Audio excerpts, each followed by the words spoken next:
Hello everyone, and welcome to the Problem Exploration webinar, Look Before You Leap, using data to avoid common missteps when asking why. I will now introduce our presenters for today. Joan Nelson Phillips is a CQI and practice improvement expert consultant with over 30 years of experience in working with state child welfare systems. Sherry Levesque is a program implementation and continuous quality improvement expert consultant with 27 years of experience in the state child welfare practice and leadership. Kate McElroy-Helm is a child welfare data systems and technology specialist with more than 12 years of experience providing training and technical assistance to states to improve data collection and analysis. I will now turn it over to Sherry to begin. Thank you. Great, thank you. And I'm just going to go through our agenda and objectives for today. First today, we'll quickly go over our objectives and what was covered in the first event in this series, and then we'll dig into identifying contributing factors and root causes and strategies to identify those. We'll then move into breakout sessions, as Chris mentioned, where you'll have an opportunity to discuss with a smaller group how root cause analysis applies to a specific practice area. And then we'll finish up with questions and answers and sharing additional resources in those breakouts. So our objectives today are to identify the final 3 steps in the problem exploration process and strategies that can help analyze data and get to the root cause and contributing factors of a problem. We'll also identify common mistakes to avoid in this process and have an opportunity to connect with peers on this topic. So we're going to begin with a brief overview of our first event in this series, which was held last week and covered the first 3 steps of problem exploration. This event was recorded and will be available on our website in the coming weeks for participants who were unable to attend last week. In part 1, we presented the first 3 steps in the problem exploration process, which you see here highlighted. And this included why this process is so critical to change initiatives and the key components in these steps. We explored the elements of a data plan and how it can set the foundation for fully understanding problems, as well as strategies to collect and analyze data to explore those problems. And we also took some time to break out into smaller groups, as we will today, to discuss the kinds of data and questions that can help explore problems in permanency, safety and risk assessments, service array, and family engagement. With that event and with this event today, we really are striving to create foundational knowledge about problem exploration across a wide variety of levels of expertise in this area in our child welfare community. Just as a note, we plan to offer additional more targeted events in some of our existing and developing communities of practice. So if you are not a part of a constituency group or a community of practice, related to your role and you're interested in being, please reach out to us through the contact info that we'll provide at the end of this event. So today we'll be exploring the last 3 steps in the problem exploration process, including methods to identify possible contributing factors and root causes, and data analysis strategies to support these steps. And we'll also discuss things to consider when deciding which root causes the agency or the team will address. Similar to the first event, we will then explore these steps through the lenses of permanency, safety and risk assessments, service array, and family engagement in our smaller breakout sessions during the second half of today's event. So let's get started with a quick poll.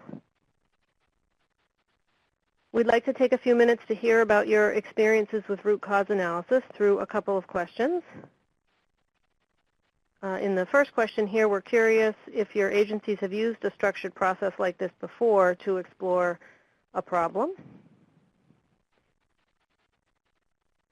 And if so, if you have used this type of process before, were you successful in identifying a root cause? That's the short answer there. And so it looks like the vast majority of folks have had some experience using this kind of a process before.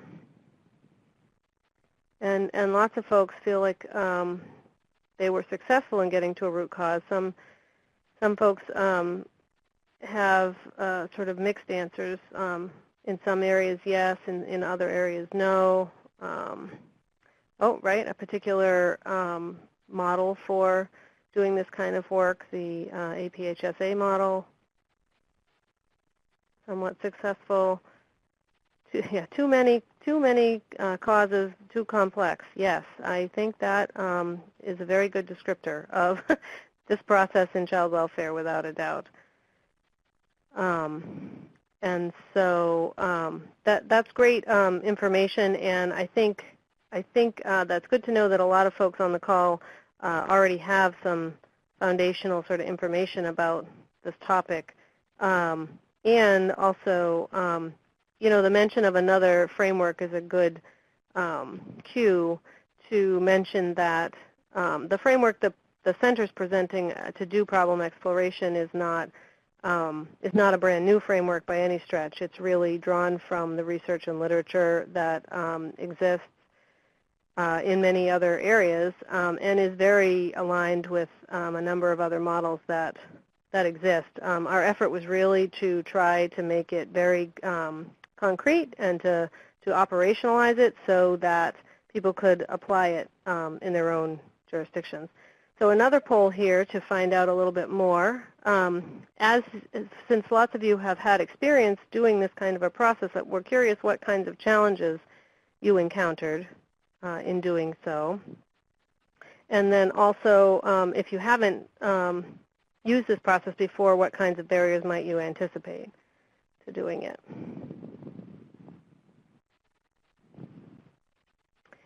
Yeah, data quality is definitely one of the challenges for sure. The availability of data in general often, and data that's of sufficient quality to be able to rely upon it is definitely a common challenge. Yep, available data. The length of time it takes to truly get to the root cause, absolutely true. Oftentimes there are lots of pressure to find a solution quickly to a problem, and so it can be difficult to really allot the time needed to do this. Sometimes the root cause is something that costs money, absolutely. Absolutely, and so that can get you to a place where it's hard to see the solution out of. I think one thing I will just add to that is sometimes those are unsolvable problems. Sometimes the data that you've collected in order to get to the root cause can help you make that case more effectively. And anticipated barriers include, some of the exact things that folks have found to be barriers: inaccurate or poor quality data, missing data. Understanding what questions to ask of the data is a good example. That gets to the importance of framing the question in the right way, and needing to have some good communication between often program and data staff in order to be able to do that. That's something we touched upon in the first event, for sure. Right, sometimes the solution has been dictated for you from external pressures. Very true. Very true. And funding, touching on funding again. Yeah, so you all have just done a great job kind of framing up the landscape that this root cause analysis or problem exploration work happens within. And so that's actually a great segue for us to dig a little bit further into the process of doing that. So I will turn it over to Kate now to talk about that a little bit further. Great, thanks so much, Sherry. So let's spend a few minutes digging into exploring contributing factors and root cause analysis. In problem exploration part 1 last week, we discussed a scenario where 3 different jurisdictions explored the problem of timely permanency, and ultimately they came to 3 very different underlying causes. So let's take the example of the underlying cause being underlying trauma, and think about this as a cause of a barrier to timely permanency. So in order to know the best way intervene, the jurisdiction needs to know a little bit more about why the trauma is impacting permanency. A root cause analysis process and validation of the root cause with data is really critical to understanding the problem fully. So by engaging in this process, the jurisdiction, for example, might discover that the underlying trauma was a contributing factor because of the lack of appropriate trauma-informed services. It could be that foster and or adoptive parents are not adequately informed about the common behaviors in trauma-exposed children, or that foster and adoptive families are not receiving adequate support on an ongoing basis to manage those behaviors. So each of these root causes might need a different theory of change and a different intervention to fully address them. And without doing this work, the jurisdiction, the risk of they would risk not fully understanding what's really behind the problems that they're facing.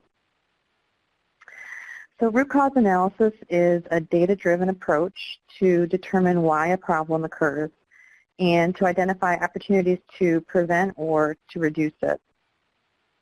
Data collection and analysis are really critical foundations for root cause analysis. While there are different techniques and methods for determining a root cause, the process typically begins by identifying possible contributing factors and then looking at the underlying root causes. The root cause or causes are the underlying source of the problem. And when teams are able to identify and address them, the problem can be addressed and alleviated. So here are some questions to consider when engaging in a root cause analysis process. What events or factors led to the problem? What conditions allow the problem to occur? What other problems occur at the same time as the central problem? And will the problem still exist if the agency corrects or eliminates the contributing factor? So answering these questions as a team with input from several different perspectives can help to identify the contributing factors and root causes of the problem. With that, I'm going to turn it over to Joan. Thanks, Kate. So you're looking at this up on the screen. So one way to organize contributing factors can be by considering what exactly is impacting the problem across different areas of capacity. For example, resources, infrastructure, knowledge and skills, culture and climate, and then engagement and partnerships. And we can illustrate this by maybe walking through an example of these factors that are taken from the problem exploration brief that you'll all be able to access if you haven't already. And in this example, the problem has been identified as fathers not receiving needed services. And this is something I'm sure most of us are familiar with. The contributing factors around this problem area might be organized around these different areas that you see up on the screen around organizational capacity. For instance, organizational resources might include that the agency doesn't have a sufficient number of staff, or that the staff that they do have don't have the time to effectively engage with fathers. Perhaps the agency has technology resources issues, such as a lack of available quality data from their MIS systems that may impact their ability to effectively measure and monitor work that they're doing with engaging fathers. Infrastructure factors might include the lack of an available training curriculum that includes a focus on the engagement of fathers, or policies, or even a practice model that doesn't support the agency in meeting the needs of fathers.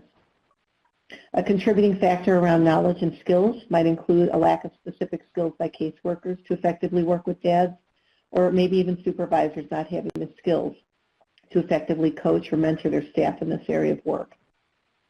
Culture and climate factors might include more adaptive agency challenges, such as the need to value equally the role of fathers in the lives of their children in the same way that mothers are. And finally, engagement and partnership factors might include a lack of engagement of fathers in terms of including their voice and their choice in assessing the needs of dads, or engaging them in a meaningful way in developing their case plans.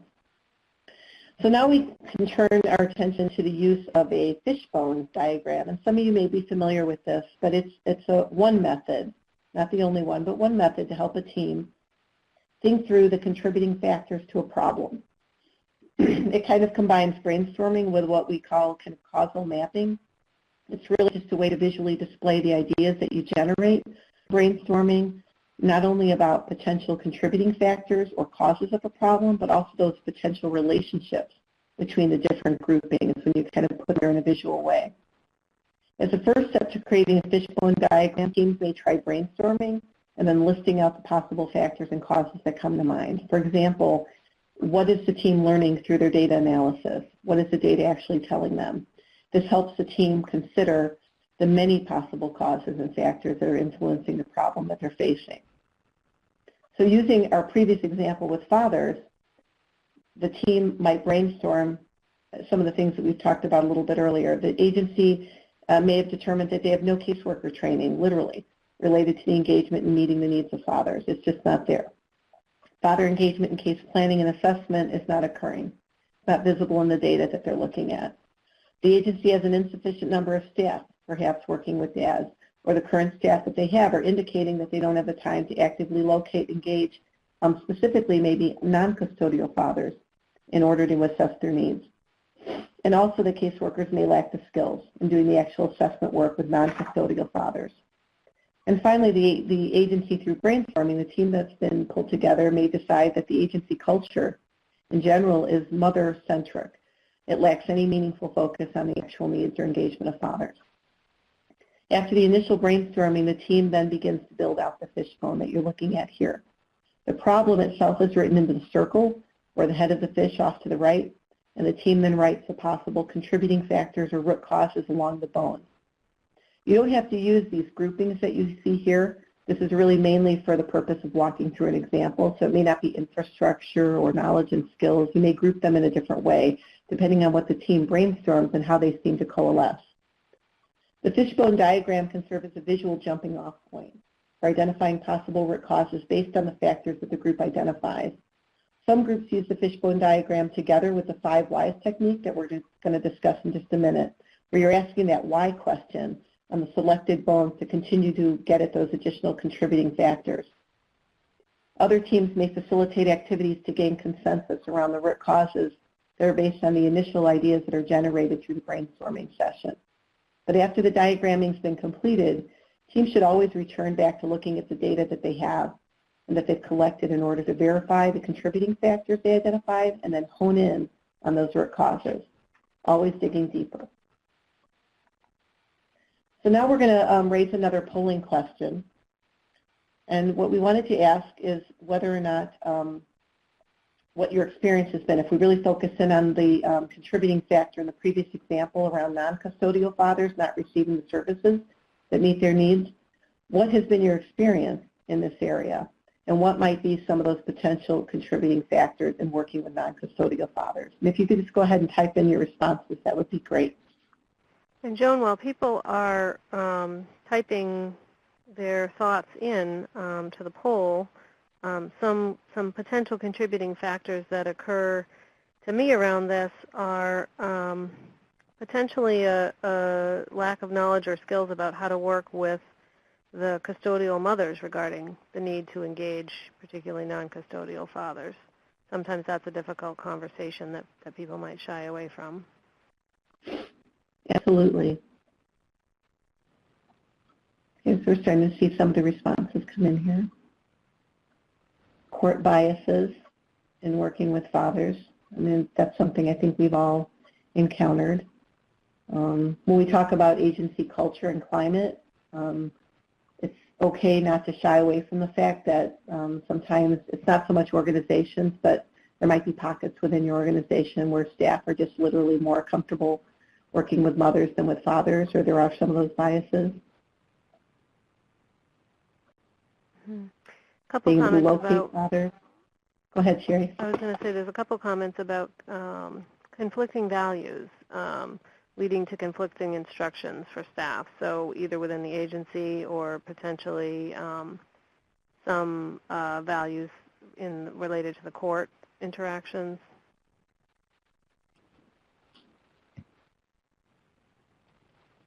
Having some of the skill set to deal with that resistance I think that's important too. So as an underlying issue, that might be a problem that an agency has. They know that the issue is that there may be a resistance to working with fathers, but not understanding what the skill level is going to be, what the list is going to be in order to address it.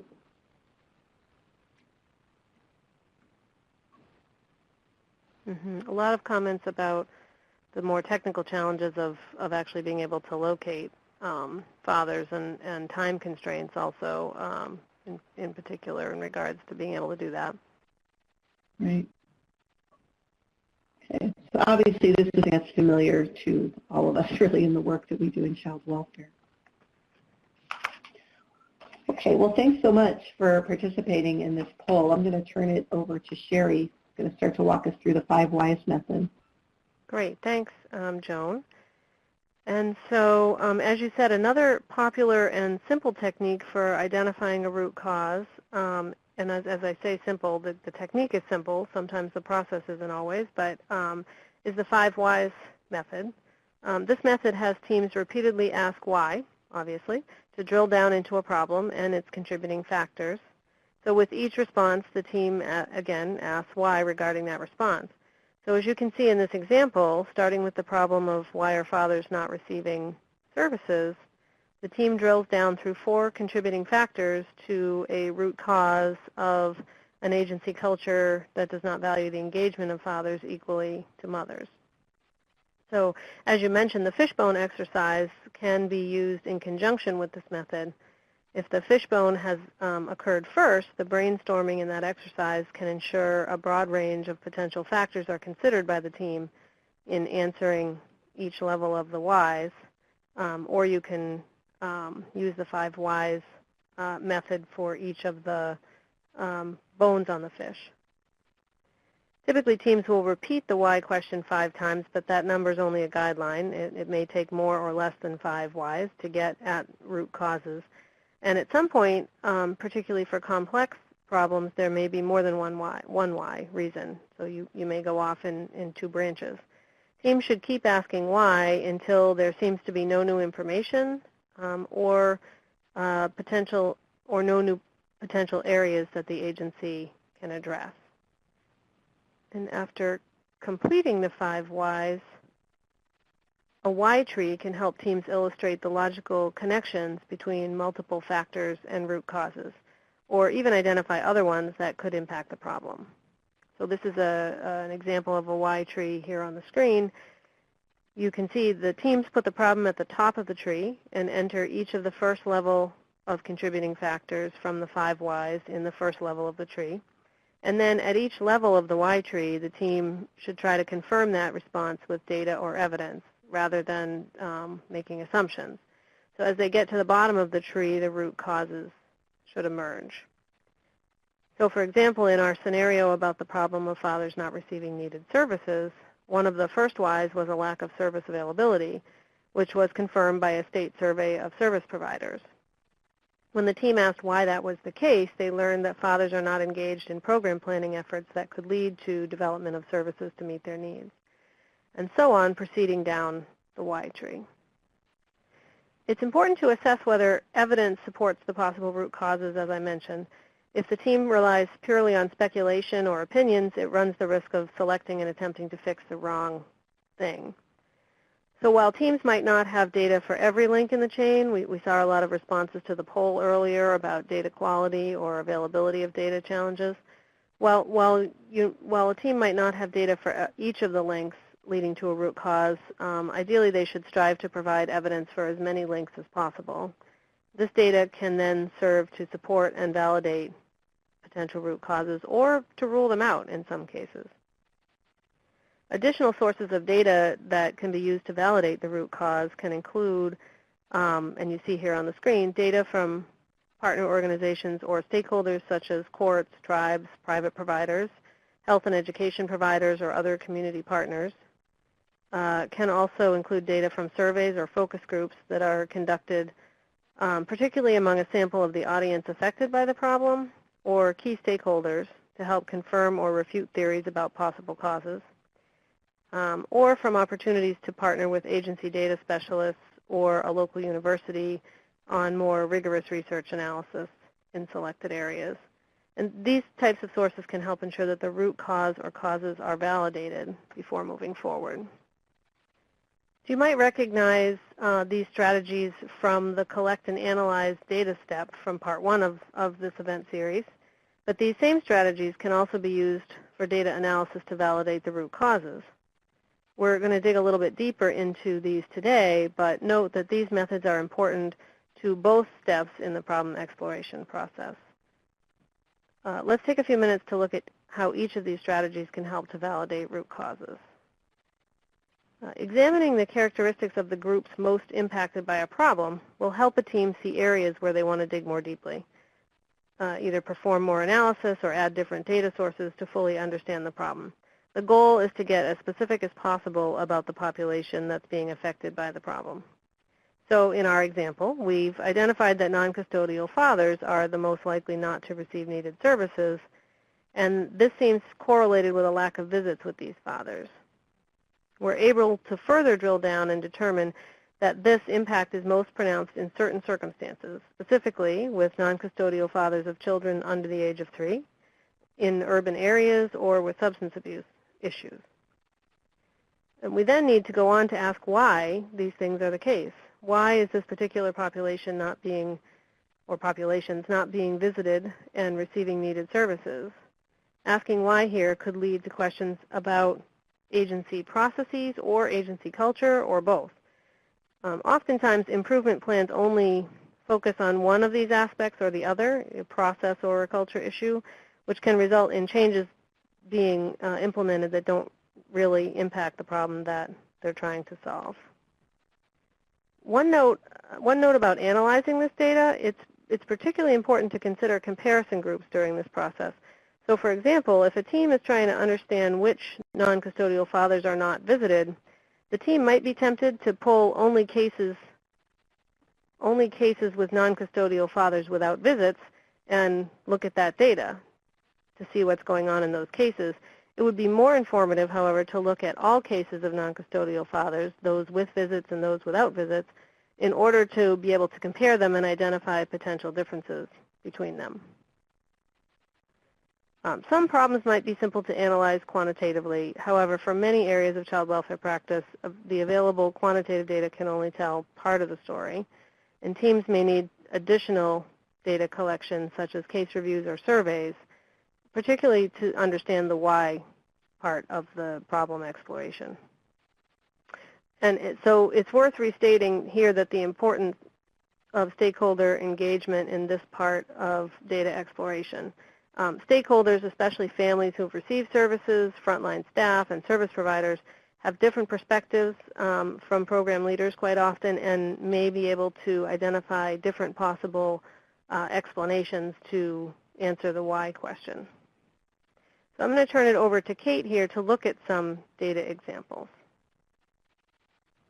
Great, thanks, Sherry.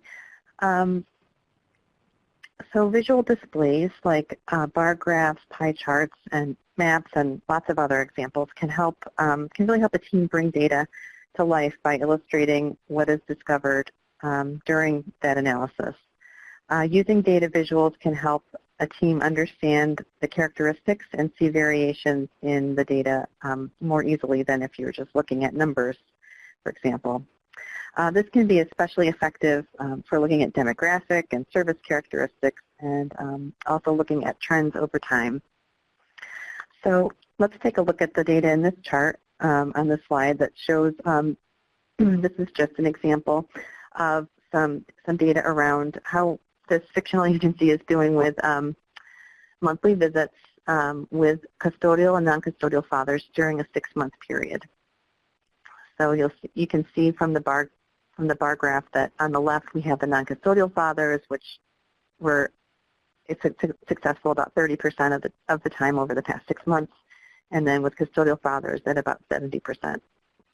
So very straightforward information, but you can really easily see here the fundamental differences between these two groups. So then here we have some similar data on visits with custodial versus non-custodial fathers, but we've broken it down further, or disaggregated it further so that we can get some more detailed information. So what might this data tell us about the contributing factors that the aggregate data in the last slide did not show us?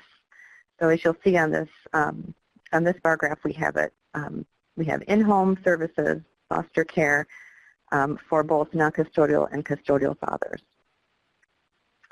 What are some of the questions or some of the things that jump out that you wouldn't have known from the previous slide that might help us get it one step closer to root causes around this area?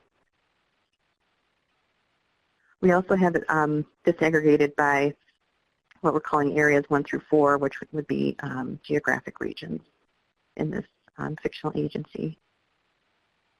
So while folks are typing their thoughts about your question into the chat about what this is telling us, Kate, one thing that jumps out first probably to most people is that non-custodial fathers in-home cases are the least likely to be visited of all the groups. Right, yeah, by quite a bit compared to some of the other groups. Mm-hmm. Right, and non-custodial fathers in general are least likely. After that, in general, whether it's foster care or in-home. Right, you can see really quickly that the left side, those two groups of bars are lower than the others. And so these kinds of things often can, while we're identifying things, can lead us to more questions or kind of the next level of exploration around this. So what other questions might you have? You can type those into the chat as well. Any questions that you'd want to look at as kind of taking the next step, further breakdowns or other kinds of analysis. We have a question in the chat around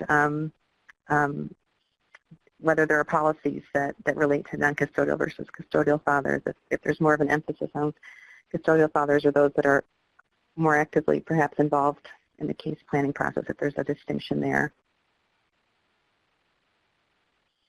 Yeah, I think that's a great question. It makes me also think about how the workforce is actually structured, whether you've got workers that are tailored more to work within home families versus foster care cases. States all do that work differently. Right. Service array differences in each region. So what are some of the other differences across regions that might be contributing to this difference in kind of performance in these areas? It's a great question. And staffing differences. And I noticed, Kate, that area 2 in the green, if you look across all 4 categories, it's not the highest performance in the custodial fathers, but it's relatively high performance kind of across the board of all 4 groups. So it makes me wonder, what are the policies or culture or, direction in that particular area around fathers' engagement compared to the other areas? Right, that's a great point. And depending on how you're looking at the data, there might be other ways to look at this very same level of analysis. Like if we wanted to put all the data for each area in one kind of grouping, that might help us. Or if we're sharing that with a group and we want to kind of start looking at that, or whatever the factor is, we could display the data just a little bit differently. It's the same information, but could be just shown a little bit differently. We've got a lot of stuff in the chat. Someone just had a question about, how we were defining foster care versus in-home, which is a really great sort of call out of the importance of the research question and kind of narrowing that down before you're pulling the data. Right, and then being clear with that as you're sharing it, which cases are being included in each one. Some curiosity around additional time points, looking at trends over time is always an important thing to look at to see if there have been fluctuations, which direction performance is going in, that sort of thing.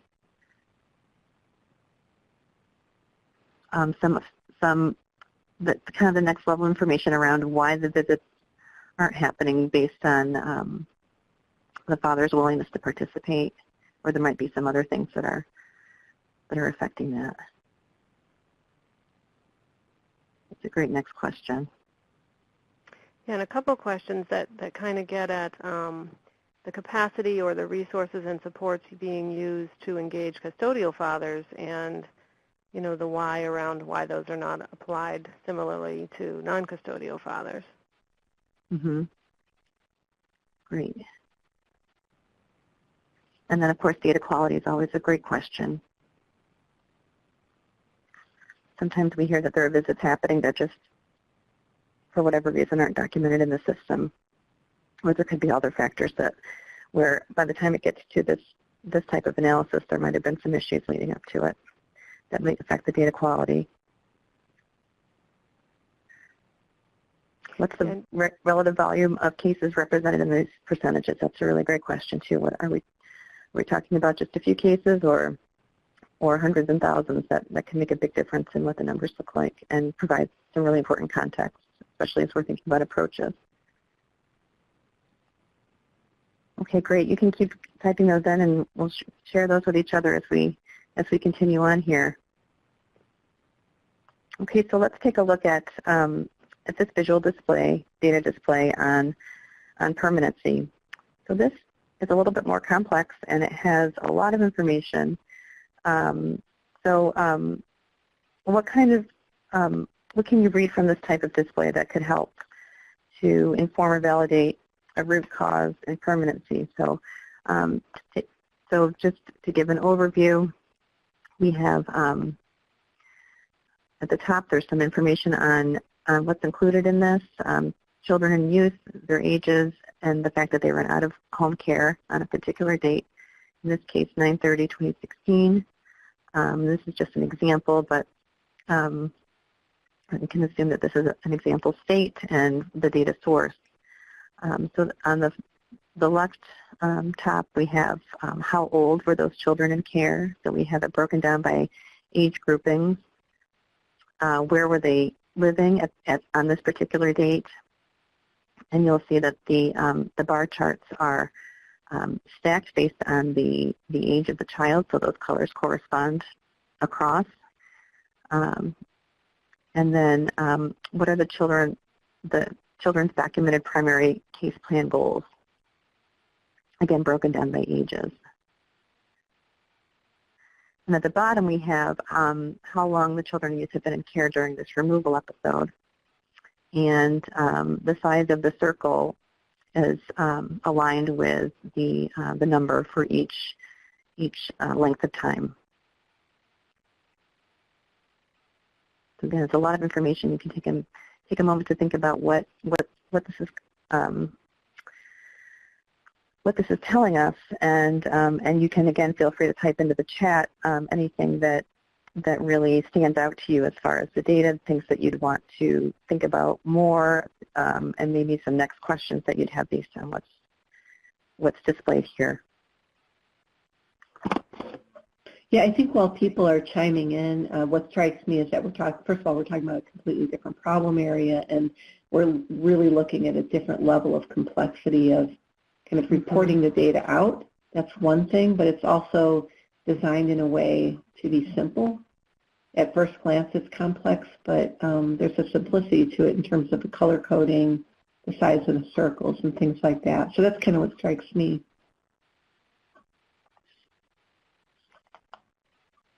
Definitely.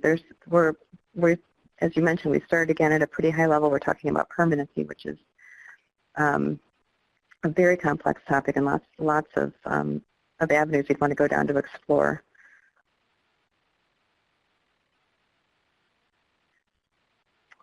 Somebody called out that there are children 0 through 5 with an emancipation goal listed here. And so, right, our first question would probably be data quality. We'd want to definitely validate those and make sure that that's just see what's going on there, and then go on to the next steps if that's being documented that way. Try to figure out why that might be.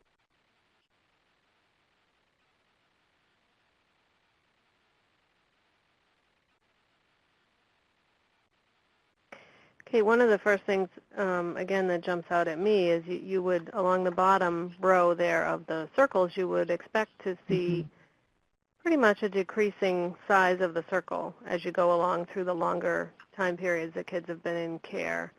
You know, sometimes jurisdictions do have a kind of a group of long stayers in the 36 months or longer that, you know, might be a little bit larger than those before. But this particular example has a surprisingly large group of children in that 36 months or longer bubble. So that's the first, you know, in thinking about permanency or timely permanency overall, that's the first thing that definitely pops out at me. Yes, that is it's the largest number, and it's a lot larger than any other groupings that you'd expect to see. So yeah, I would definitely want to see some further disaggregation of that and find out who those kids are. There's a question in the chat too around looking specifically at the older youth in care. What's the percentage of youth that make up the just over 4,000 for 36 months or longer? Right, and some of those next questions, what's the permanency plan goal? What are some of the other movements you've made through the system, that sort of thing. We want to look at age breakdown for 36 months or longer and where they're living. That's a great question too. Okay, great. Thanks so much for these great comments and questions. I'm going to move us on to the next. We have one more example. So this display shows time and care across different age groups and placement types.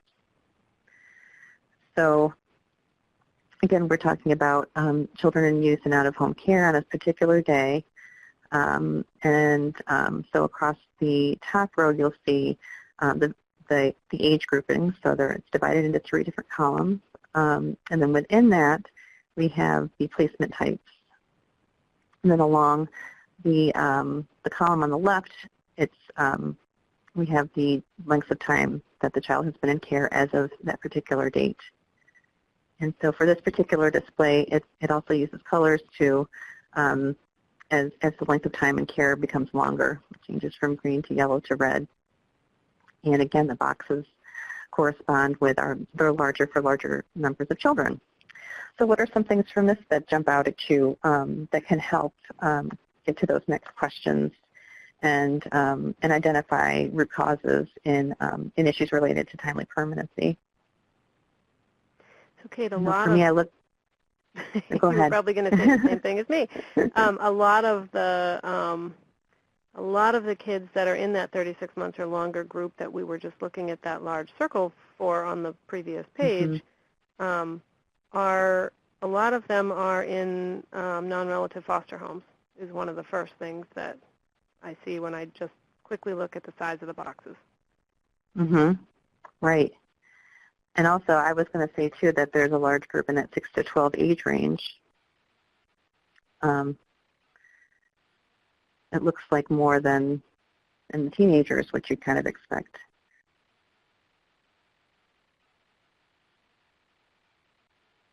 All right, question around mental health, and there could be other factors related to institutional policy and permanency for those older youth. Great.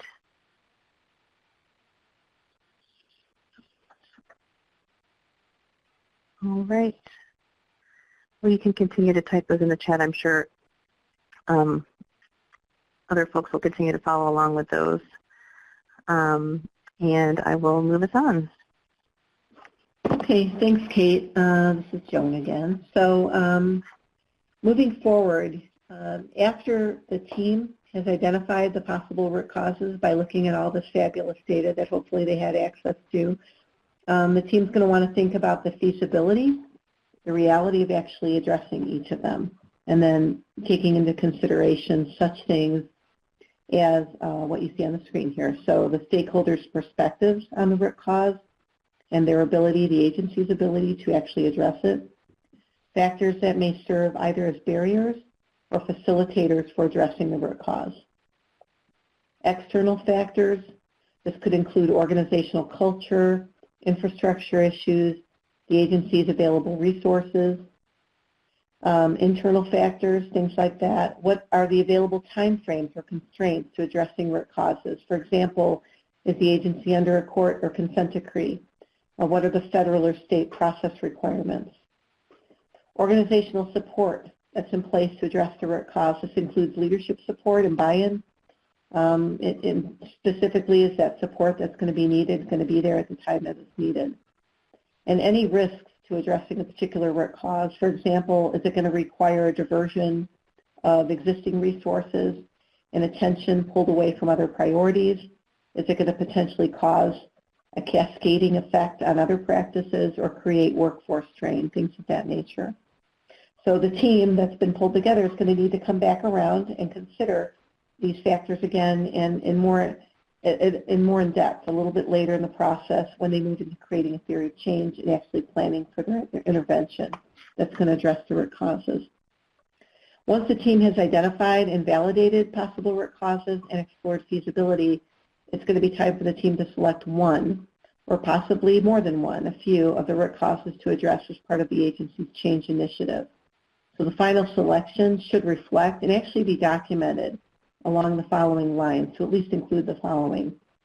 First of all, the data and research that has been organized and analyzed that points to the root cause as being the source of the problem, always being evidence-driven.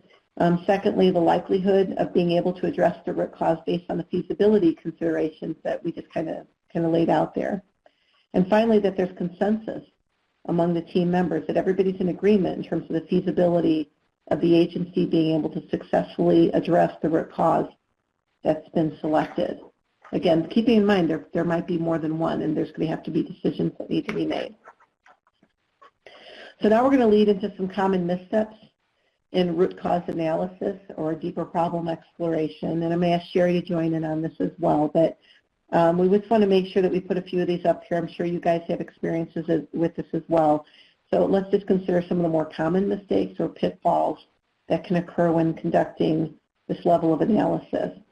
So one of the things that comes up is just not, taking the initial results as evidence of the root cause and then limiting the analysis to a single pathway and not digging deeper. And what we mean by this is sometimes you have members on a team where they already feel like they know from previous experience or analysis of looking at a problem, because some of the problems agencies deal with are intractable. They've been ongoing for a long period of time, and they already feel like they know what the root cause is, they've already looked at it, and they want to move on quickly to developing a theory of change or selecting an intervention. So sometimes the due diligence around the data exploration hasn't been done, so that's a common misstep.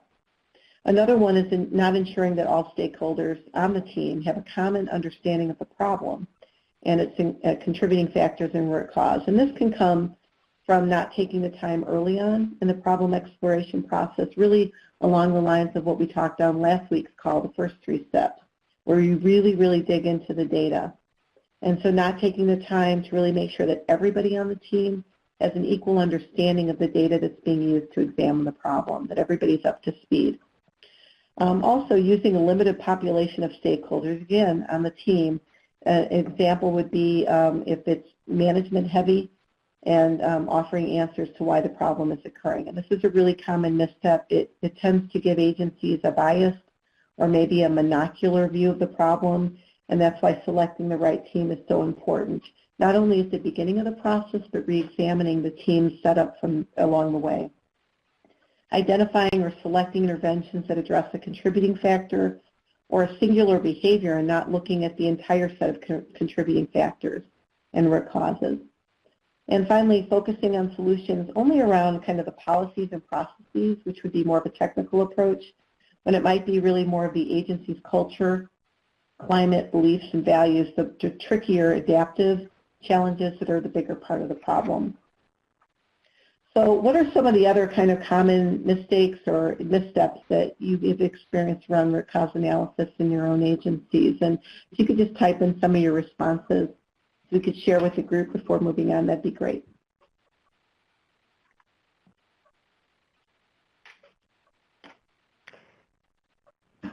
Joan, one example of that, that last one I see on the slide there, could be in trying to address challenges with concurrent planning for permanency. So it makes me think that an agency might find that they have a challenge through the CFSR or some other data and determine that, the issue is that staff are unclear about the expectations for concurrent planning activities, or maybe that staff don't feel they know how to talk to parents about 2 plans at once while still engaging them. And based on that, they might plan to revisit their policy around concurrent planning or provide specific training. And although those might be important steps to improving it, they might only be one contributing factor or root cause of the issue, and some additional data collection or some additional asking whys might lead to the need to involve the courts as stakeholders, because there might be that one of the challenges is really related to a shared vision with the courts around concurrent planning. Right. Those are great examples. And I see some postings from Julie, Kim, and Kelly, and I appreciate that.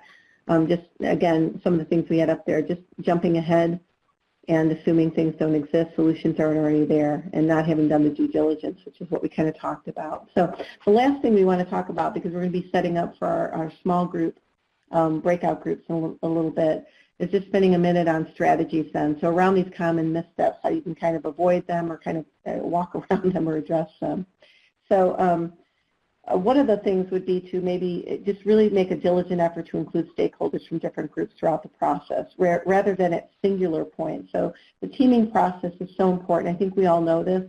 It has to be reevaluated. A change initiative can take a long period of time to get through. So it's important to constantly be re-examining it and be inclusive throughout.